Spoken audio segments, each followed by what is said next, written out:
Hello, MCU fans. Today we're going to take a look at what is the best multiversal watch order. I've talked about this topic in the past, but so much has changed with the release of Deadpool and Wolverine that several folks asked me to revisit the topic. And in particular, we're going to look at 4 different possible multiverse watch orders, and maybe you even have a fifth that I didn't think of, so I'd love to know once you finish watching the video. Lots to talk about, so let's dive right in and see what we can find out. Don't forget, we have an August contest running all month long. Be a subscriber, leave a comment. You could win a book or a steelbook. Best of luck. And we have a membership option with lots of cool perks, so you might check it out in case you're interested.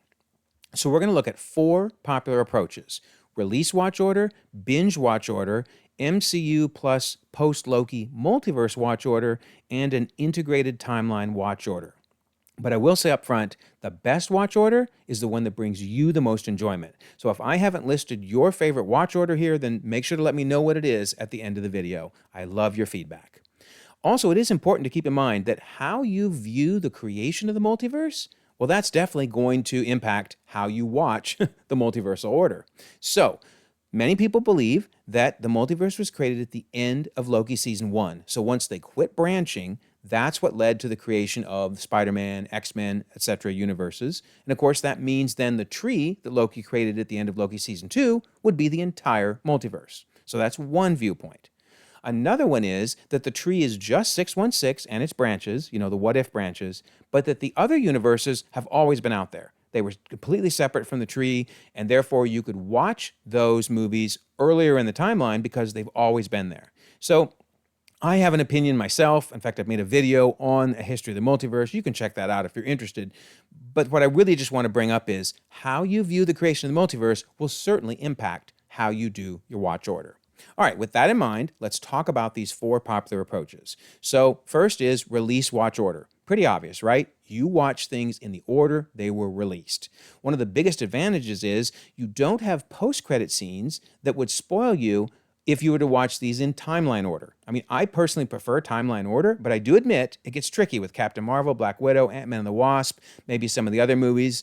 Their post-credit scenes, if you watch them in timeline order, they're going to be spoilers. So you kind of got to jump around those. But if you do release order, you're never going to have any issues, right? It's the order everything came out. And in fact, I do have a Google sheet on my Google Drive, and it lists release order for everything you could imagine, going all the way back to 1944. I mean, legit, Captain America had a serial released in 1944. So if you want to know the official release order of every single possible thing in the MCU and or the greater multiverse, this spreadsheet has it for you.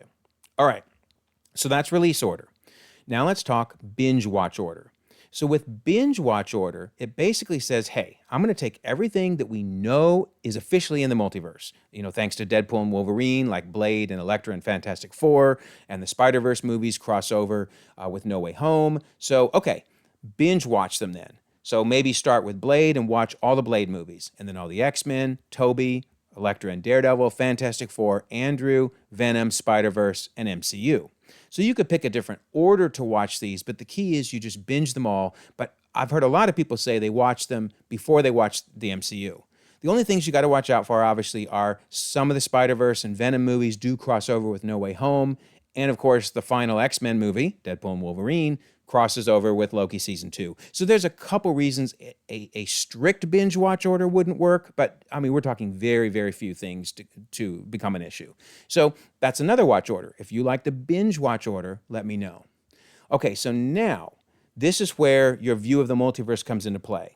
So on the MCU plus post-Loki multiverse watch order, you might guess, just from the way I've phrased that this assumes the multiverse was not created until after Loki season 1 and when they quit pruning.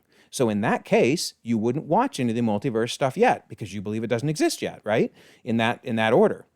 So you would say, all right, I'll watch the MCU up to Loki season 1 and the end of it, and then, however you want to watch them, you would watch some of the multiverse things. Maybe a binge watch makes sense, but the exact order doesn't really matter. The key is you don't watch them until after Loki season 1. Definitely has some benefits, especially if you feel that's when the multiverse was created. So then there's what I would call my favorite watch order, which is the integrated timeline watch order. I like it for 2 reasons. Number 1, I do like watching things in timeline order. And number 2, I believe that the multiverse has always been out there. And so it wasn't created at the end of Loki season 1. So if you looked at the timeline at a high level, this is kind of what we're talking about here. You have all the other universes, Toby, Andrew, 838, Beast, X-Men, etc. They've always existed. They're always out there. And the dotted red line is the MCU, which for the longest time was in the protection of the loom. But then at the end of Loki season 2, he broke the loom and created the tree. But again, the tree is just 616. Those other universes have always been out there, so therefore you can watch them in an overall timeline order. Well, to be able to do that, you need to know what is the timeline order for all of these different universes. How do you fit them all in a grand timeline?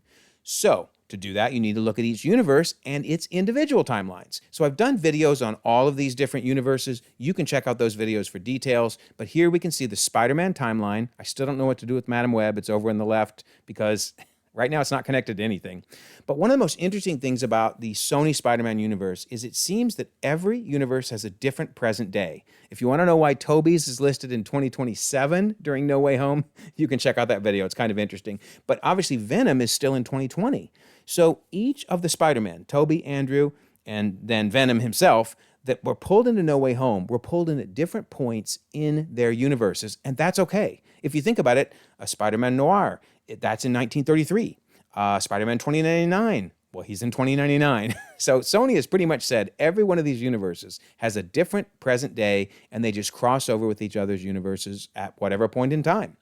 So with that in mind, here's when I would say to watch the Tobey movies. If we integrate them in an overall timeline with the MCU, you would watch Captain Marvel, and then the first 3 Tobey movies, and then Iron Man, and then, of course, No Way Home when you get to it in the timeline. Now, why do I like this? Well, because number one, movies are viewed in the relative position to the rest of the MCU, and that really matters because it adds depth to why Andrew and Tobey are so much older when you finally see them again in No Way Home. By having a pretty big gap between watching, Spider-Man 3 and No Way Home, it makes sense that Tobey has aged. And also, I think this is really important. You now get Spider-Man's origin, twice as it turns out, before you watch Homecoming. And that matters because Feige did not repeat his origin in Homecoming because we'd already seen it twice. But if you don't watch those movies before Homecoming, then, you don't understand his origin. All right, so Andrew films are pretty obvious. Those would be wrapped around Winter Soldier. And then it is worth pointing out a couple things on the Spider-Verse and the Venom movies because these get a little tricky. So first of all, as I said, each universe has a present day. So, Venom is in 2020 when the MCU is in 2024, and that's fine. It all works.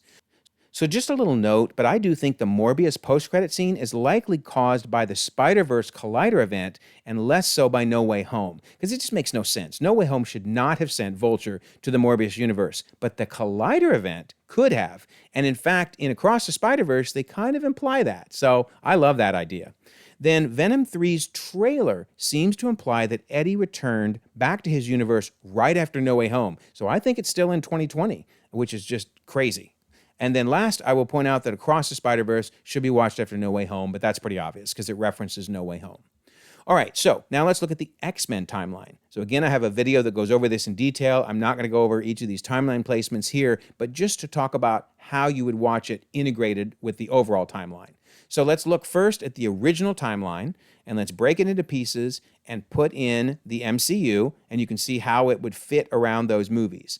So why do I like this? Well, number one, it gives a sense of the amount of time between the X-Men movies. I mean, it goes from 1962 to 2023. So spreading them out a bit gives you that, sense of a lot of time has transpired.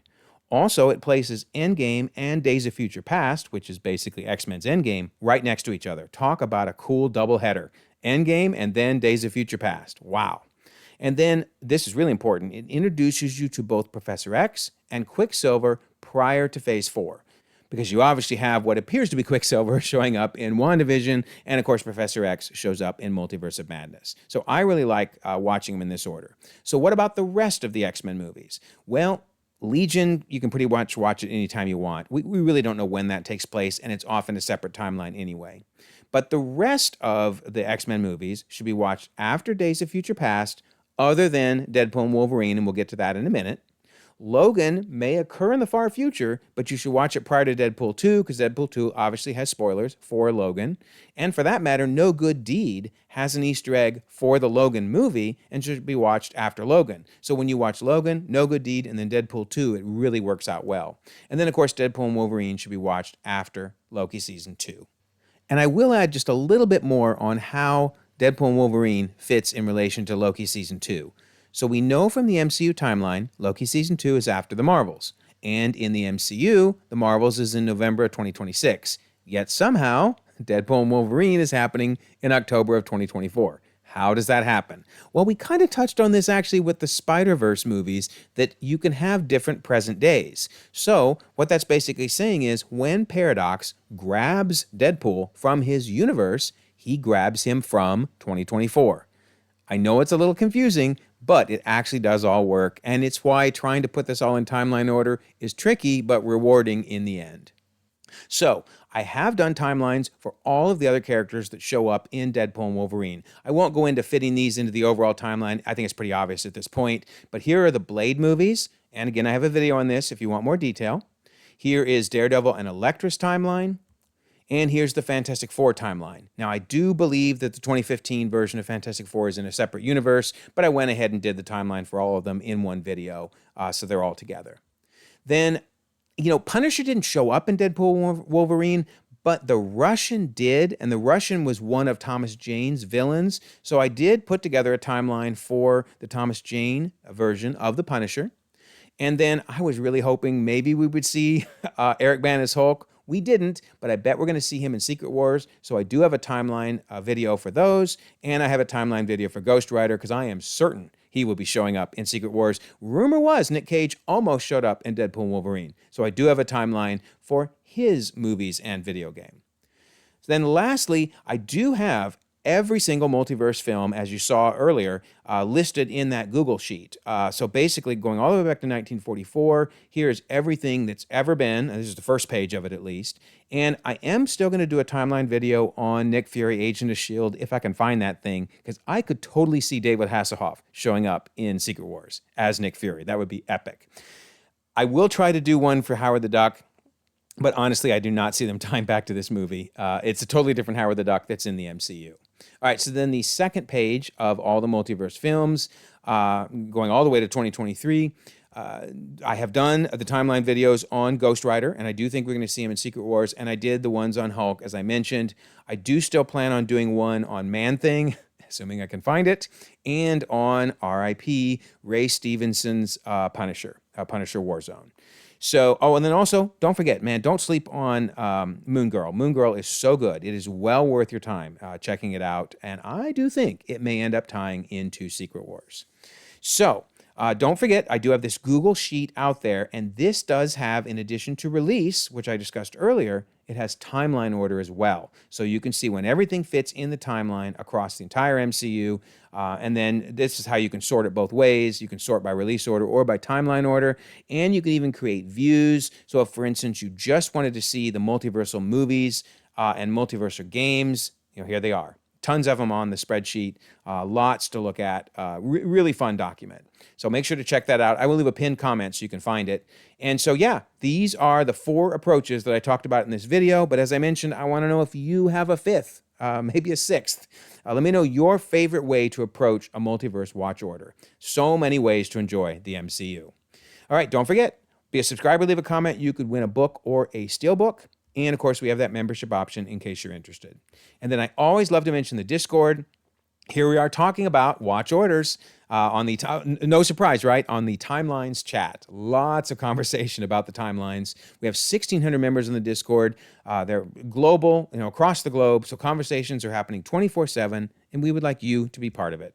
So I will leave a pinned comment so that you can join. Also, if you don't mind, like this video, subscribe if you haven't already. You can check out more content, and we'll all continue to enjoy the ever-growing, the ever-changing Marvel Cinematic Universe.